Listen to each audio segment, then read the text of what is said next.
Hello friends, இந்த முறை பார்த்தீங்க அப்படின்னா அன்புமணி ராமதாஸுக்கு ராஜ்யசபா சீட் வந்து கொடுக்க முடியாது அப்படிங்கிற மாதிரி எடப்பாடி பழனிசாமி வந்து மறுப்பு தெரிவிச்சிருக்காரு. அதை பற்றி தான் இப்போ நம்ம வந்து பார்க்க போகிறோம்.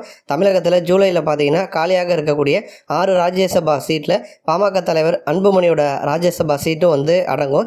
கடந்த முறை வந்து அதிமுக கூட்டணியில் பாமக இருந்தப்போ ஒரு ராஜ்யசபா சீட்டை வந்து ஒதுக்குனார் எடப்பாடி பழனிசாமி. அதன் மூலமாக தான் பார்த்தீங்கன்னா ராஜ்யசபா எம்பியாக வந்து அன்புமணி ராமதாஸ் வந்து ஆனார். அவருடைய பதவிக்காலம் ஜூலையில் வந்து முடியுது. 2024 நாடாளுமன்ற தேர்தலில் அதிமுகவுடனான கூட்டணியை பார்த்தீங்கன்னா முடிச்சுக்கிட்டு பாஜக கூட பாமக வந்து கூட்டணி வந்து வச்சாங்க. அன்புமணி ராமதாஸுக்கு வந்து அமைச்சர் பதவி வந்து கொடுப்பாங்க அப்படிங்கிற நம்பிக்கையில் தான் பாமக வந்து பாஜக கூட கூட்டணி வந்து வச்சாங்க.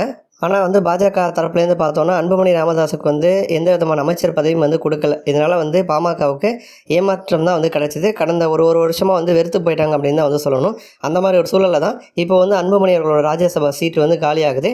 இந்த மாதிரி ஒரு சூழலில் பாமகவில் வந்து கௌரவ தலைவரான ஜி.கே. மணி வந்து அவருடைய இல்ல திருமண விழா பத்திரிகையை வந்து கொடுப்பதற்காக பார்த்தீங்கன்னா எடப்பாடி பழனிசாமி வந்து சந்திச்சிருக்காரு. பத்திரிகையை வந்து கொடுத்துட்டு திருமணத்தில் நீங்கள் வந்து கலந்துக்கணும் அப்படிங்கிற மாதிரி வந்து சொல்லியிருக்காரு.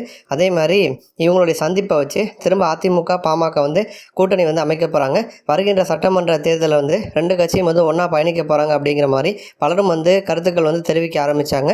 அதே மாதிரி அன்புமணிக்கு வந்து திரும்ப வந்து ஒரு ராஜ்யசபா சீட் வந்து உறுதி அப்படிங்கிற மாதிரியும் வந்து பேசப்பட்டுச்சு. இந்த விஷயம் வந்து அதிமுகவினருக்கு வந்து கொஞ்சம் ஷாக்காக தான் வந்து இருந்துச்சு. அதே மாதிரி இந்த சந்திப்பில் பார்த்தீங்க அப்படின்னா எடப்பாடியும் ஜி.கே. மணியும் வந்து என்ன பேசினாங்க அப்படிங்கிறத பற்றி இப்போ சில விஷயங்கள் வந்து வெளியே தெரிய வந்திருக்கு. 2 பேருமே வந்து பரஸ்பரம் நல்லா விசாரிச்சிருக்காங்க. அதே மாதிரி விழாவுக்கு வந்து கண்டிப்பாக நான் வந்து வருவேன் அப்படிங்கிற மாதிரி எடப்பாடி பழனிசாமி வந்து உறுதியும் வந்து கொடுத்துருக்காரு. அதேமாரி டாக்டர் ராமதாஸோட உடல்நிலை சம்மந்தமாக பார்த்தீங்கன்னா எடப்பாடி பழனிசாமி வந்து விசாரிச்சிருக்காரு. ஒரு கட்டத்தில் பார்த்தீங்கன்னா 2 பேரும் வந்து அரசியல் ரீதியான பேச்சுக்களும் வந்து அது சம்மந்தமாக வந்து டிஸ்கஸும் வந்து பண்ணியிருக்காங்க. அதில் வந்து திமுக ஆட்சியில் நடக்கக்கூடிய அந்த சட்டம் ஒழுங்கு சீர்கேடுகள் தொடங்கி ஜாதிவாரி கணக்கெடுப்பு எடுக்கிறதுக்கு வந்து ஸ்டாலினுக்கு வந்து விருப்பம் கிடையாது, துணிச்சலும் கிடையாது அப்படிங்கிற மாதிரி 2 பேரும் வந்து விவாதிச்சாங்க அப்படின்னு வந்து சொல்லப்படுது. அதே மாதிரி ஜி.கே. மணி தரப்புலேருந்து பார்த்தீங்கன்னா பாமகவுக்கு பாஜக வந்து துரோகம் வந்து செஞ்சுட்டாங்க அப்படின்னு சொல்லிட்டு வருகின்ற சட்டமன்ற தேர்தலில் அதிமுகவோட வந்து கூட்டணி வச்சுக்கிறதுக்கு வந்து டாக்டர் ஐயா வந்து விருப்பப்படுறாரு அப்படிங்கிற மாதிரி வந்து சொல்லியிருக்காரு. அதற்கு முன்னோட்டமாக பார்த்தீங்கன்னா கடந்த முறை வந்து வழங்கினது மாதிரியே இந்த முறை வந்து அன்புமணிக்கு ராஜ்யசபா சீட்டை வந்து நீங்கள் வந்து ஒதுக்குனீங்கன்னா நல்லாயிருக்கும் அப்படிங்கிற மாதிரி வந்து சொல்லியிருக்காரு. அதற்கு வந்து எடப்பாடி பழனிசாமி பார்த்தீங்கன்னா அதிமுக கூட்டணிக்கு வந்து பாமக வரது எங்களுக்கு வந்து சந்தோஷம்தான், நானும் அதற்கு வந்து ஆசைப்பட்றேன். ஆனால் வந்து ராஜ்யசபா சீட்டு வந்து கொடுக்குறோம் அப்படின்னு சொல்லிட்டு உத்தரவாதம் என்னால் வந்து கொடுக்க முடியாது.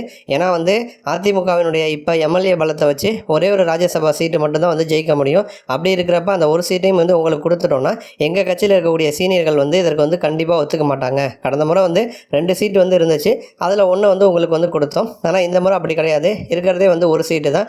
அதுலேயும் வந்து அந்த ஒரு சீட்டை உங்கள்கிட்ட கொடுத்துட்டோம் அப்படின்னா எங்கள் கட்சி சீனியர்கள் மத்தியில் வந்து நிச்சயமாக வந்து கலகம் வந்து வெடிக்கும். அதனால் வந்து கூட்டணிக்கு வந்து வாங்க, ராஜ்யசபா சீட்டை தவிர்த்துட்டு மற்ற டேர்ம்ஸ் அண்ட் கண்டிஷன்ஸ் எல்லாமே நம்ம வந்து பேசிக்கலாம் அப்படிங்கிற மாதிரி இந்த விஷயத்தை வந்து டாக்டர் ஐயா கிட்ட வந்து சொல்லுங்கள் அப்படிங்கிற மாதிரி ஜி.கே. மணிக்கிட்ட எடப்பாடி பழனிசாமி வந்து சொல்லியிருக்காரு. இதனால் பார்த்தீங்க அப்படின்னா திரும்பவும் வந்து ராஜ்யசபா சீட்டு கிடைக்கும் அப்படின்னு எதிர்பார்த்த அன்புமணிக்கு வந்து இப்போ வந்து பெரிய ஒரு ஏமாற்றம் தான் வந்து நடக்க போகுது அப்படின்னு சொல்லப்படுது. நன்றி.